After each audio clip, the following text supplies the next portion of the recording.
Hello everyone and welcome back to the channel, and today I'm going to be doing a quick recap of today, Monday, May 4th, and jumping straight into it from the daily chart. We are at all-time highs, and basically I was looking to see what we have in the overnight price action and then decide what we can engage upon in the New York session, because I didn't really have targets for AQ, and because of the way YM closed on Friday, I didn't expect these highs to get hit.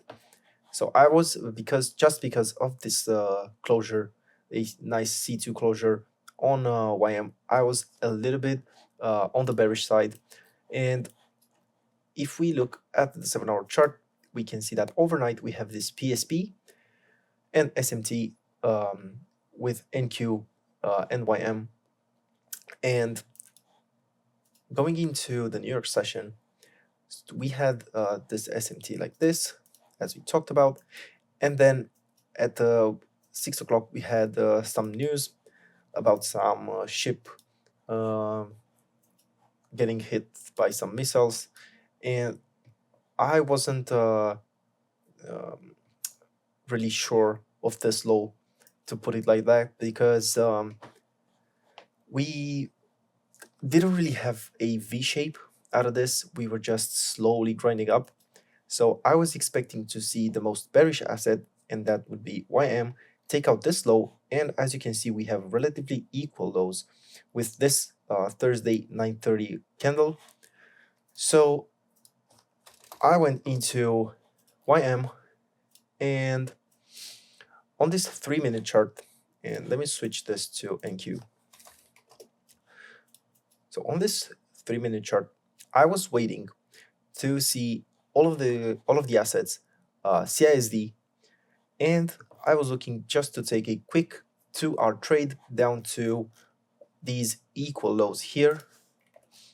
So this was my entry after ES also CIS did, and we see this strong closure on NQ. But I took YM because it was the overall most bearish asset, and I was in profit for a little bit.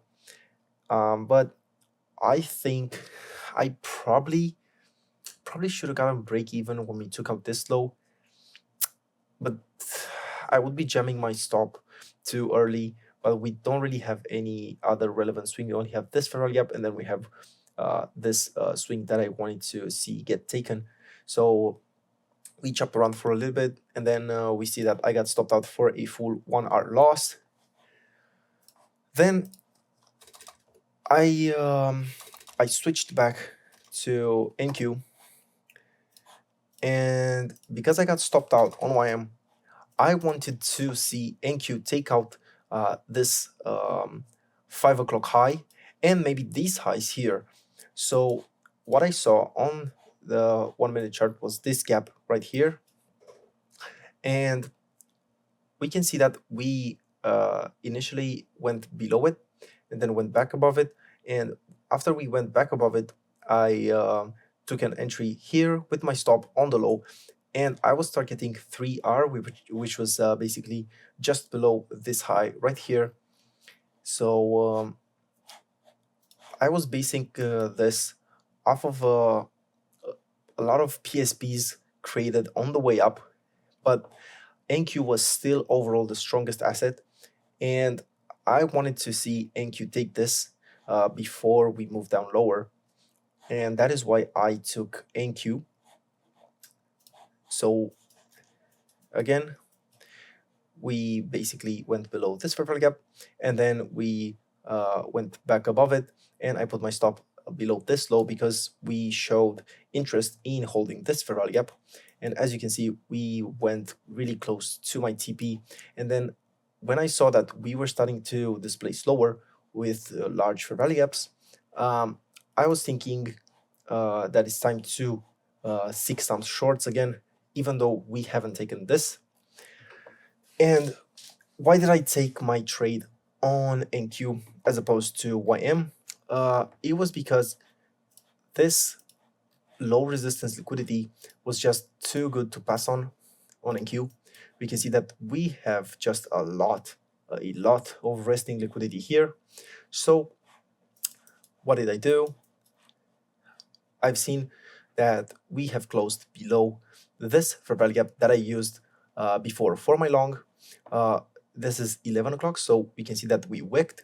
We went above into this bearish fair value gap, and then we closed below this bullish fair value gap, so turning this into an inversion fair value gap. So I market ordered the moment we closed below this. We can see that we also have a PSP here on the 1 minute chart, and I entered with my stop on the 11 o'clock high and just targeting these resting lows here. So this was a really nice and quick 2-hour trade, and you can see that it went to 3 and close to 4 hour. And that is gonna be pretty much it. I'm really tired, and I'm gonna be seeing you guys in the next one. Peace.